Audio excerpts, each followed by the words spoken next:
Okay, y'all, let's go ahead and get started on our macaroni balls. So for the macaroni balls, you have to start 1 day in advance. So we're gonna go ahead and just start this now. The ingredients that you're gonna need is cheese, of course, macaroni and cheese. So I use Monterey Jack, extra sharp cheddar, mozzarella, and Gouda cheese. These 4 cheeses mixed together make the best macaroni and cheese. I also use flour, heavy whipping cream, butter, elbow noodles. Instead of breadcrumbs, I use croutons, garlic powder, pepper, sugar, and some eggs. That is all you guys need. So let's go ahead and get started making our macaroni. Okay, so the first thing that we want to do is boil our macaroni noodles. So I have a pot of water already boiling. It's I dropped a little bit of olive oil in there. And right now I'm just gauging how many noodles I want. That's based off of how many macaroni balls I actually want to make. So I'm probably going to do only half of the box. That should be enough because I don't want a lot of macaroni balls. But please adjust the measurements to how many you're trying to cook. So we're going to let this boil. And while we're letting it boil, we're going to start slicing and shredding our cheese. Alright, so I have shredded all of my cheese.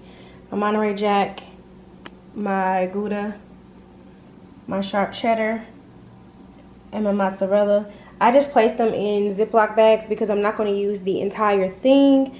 I can just grab and go. That's why I shred the whole block and just put it in Ziploc bags. So now we're going to head to the stove so we can start making our roux for our macaroni. Alright, so for starters, what we're going to do is add 2 tablespoons of butter in the pan.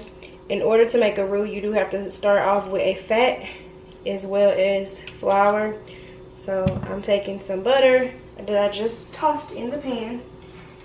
And I am going to allow that butter to melt. As you can see, well, you probably can't see because the dish is so deep, but I do have the butter over here. And you can hear it sizzling just a little bit. I have my heat on medium. You don't want to cook it too high because your roux will burn.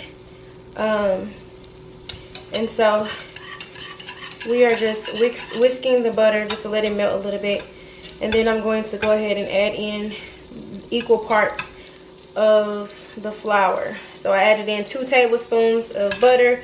I need to add in 2 tablespoons of flour. So my butter is still melting. It's almost there. Just a little bit more. Sorry if this noise irritates you. Alright, so it is melted. So I'm just going to put 1 tablespoon and 2. So now I'm just going to whisk that up until it gets thick and the flour cooked out. Now the flour is cooked out. It's just flour and butter mixed around. But I need it to be a little bit more thicker. So I'm going to add just a little bit more flour. And I'm going to show you what consistency I'm actually looking for. So let me keep going.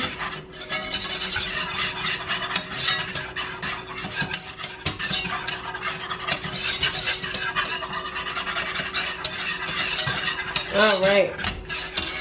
We are there.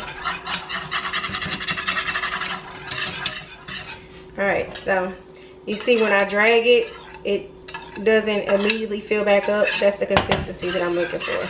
I am going to pour some in the pan based off how much cheese you are going to add in. So that's how I measure how much heavy whipping cream I'm going to use, because once you put the cheese in the liquid, it's going to thicken. The steam is coming off of our mixture. This is when I want to start adding in the cheese. Now with everything, I'm going to add more cheddar than anything because you still want that cheese flavor. So I'm just going to add in some handfuls of cheddar. I want to get the color first. So based off of that, that'll tell me how much cheese I want to add of the other cheeses, because the other cheeses aren't as yellow. And whenever I make macaroni, I don't like my macaroni to be like super yellow, just kind of like that, a tint of yellow, if you know what I mean. So just mixing it in. And for the macaroni balls, you want your mixture to be a lot thicker than what you want for just regular macaroni. And the reason being is because we're making balls, so you do want it to stick together. If you do regular macaroni, which mine is very creamy and mine is very soft, my regular macaroni recipe, which I'll have to make that recipe for you guys on this channel as well, but it's very soft. But you don't want that type of macaroni for macaroni balls, because you want it to stick together. So that is the reason why, I'm gonna turn this heat down just a little bit, but that's the reason why you want your mixture to be a lot thicker. So I'm actually liking this color. It is the perfect color for me. So here's an up close version. I don't even know if the color is coming off on camera correctly, but that's all I'm going to use of the sharp cheddar. So my next favorite thing to add is the Monterey Jack. It kind of tones down the cheddar flavor. So I'm going to add some of that. I'm going to add all the rest of my cheeses in. Monterey Jack. There we go. We're going to add in the Gouda. Gouda is one of my favorite cheeses as well. Gouda. And then last, but definitely not least, we're going to add in some of the mozzarella. But I want to stir this in because it's getting kind of hot. All right.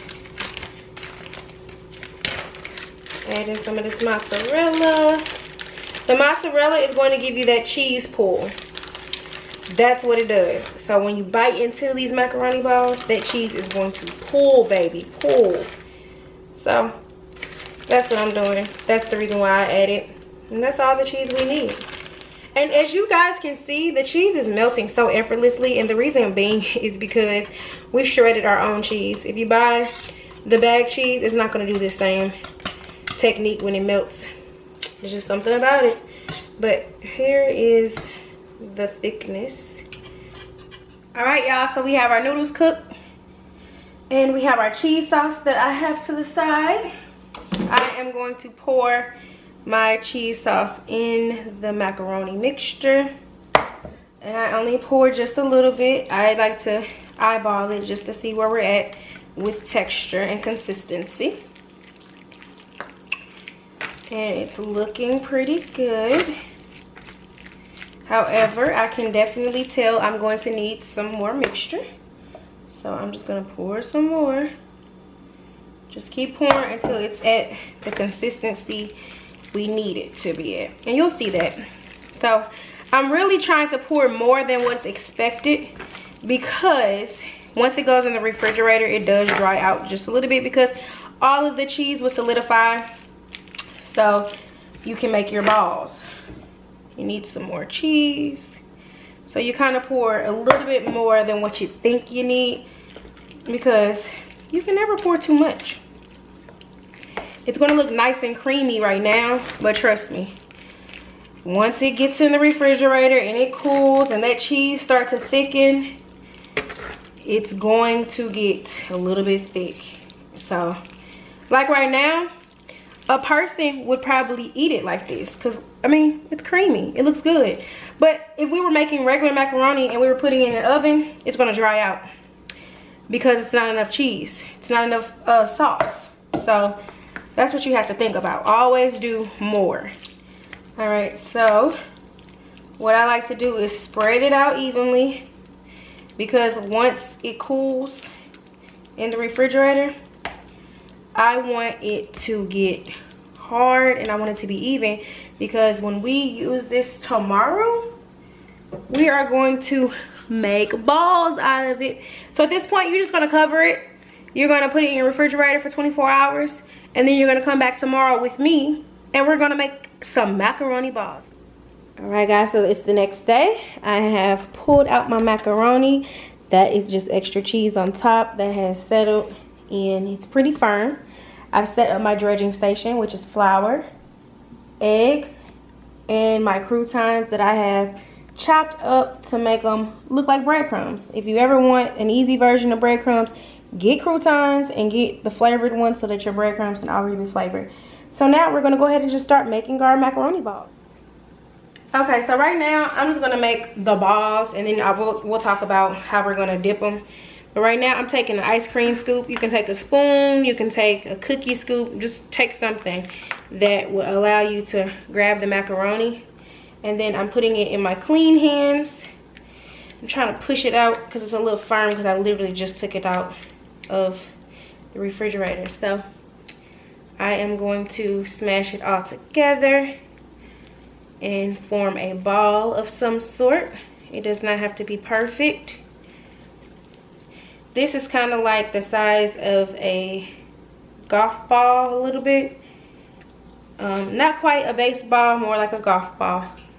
So I'm going to work on doing as many as I want. I'm only probably going to do about 5, and then I'm going to save the rest to cook as we want them. So yeah, let me go ahead and make these 5 balls and I'll be right back.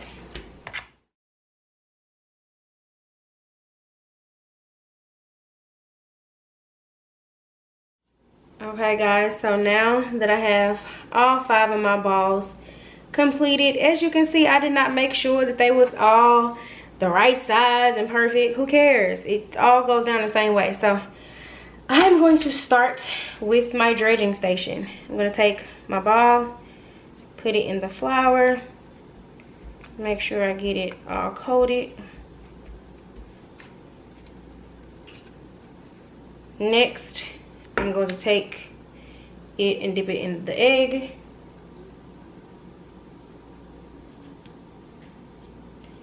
And I'm going to take it out of the egg and dip it in the breadcrumbs.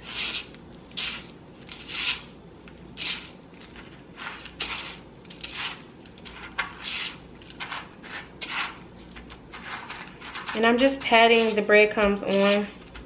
I like them a little chunky. That's why I didn't beat it down all the way.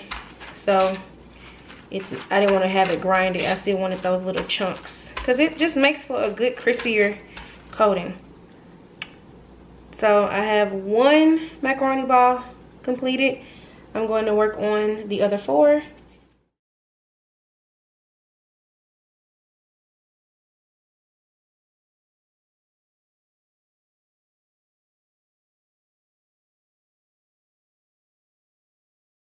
Okay guys, I have finished my macaroni balls. They're all breaded and coated. Now we're going to head over to the stove so that we can fry them. Okay y'all, we are at the stove. I have my grease preheating. What I'm going to do, toss one of my macaroni balls right here on the spoon. Let me let it focus for you. Why isn't it focusing? Yeah, I'm really being real. Okay, there we go. Toss it, and I'm just going to let it just fall into the water. I have it on medium heat. I want it to cook at a slow temperature but still get crispy. That's why I have it on medium. And the reason why is because, remember, this macaroni was cold. We took it right out the refrigerator. So I wanted to heat up in the middle and get, you know, melted. So don't drop it into like extremely high heat. Medium heat is fine because, as you can see, it's still boiling. It's just not frying to how you would fry chicken. So I'm just going to only do 3. And then I'll do the other 2 after this. So we'll just let this cook for a while. And we'll see what color it comes to. Okay, ladies and gents, the macaroni balls are done. So I just cooked them for about 10 minutes just to make sure they got golden brown. Sprinkled a little bit of parsley and Parmesan on top. I'm pairing it with some vodka sauce. You can use marinara, or you don't have to use any. So that is all. Make sure you like, comment, and subscribe. And bon appetit, ladies and gents.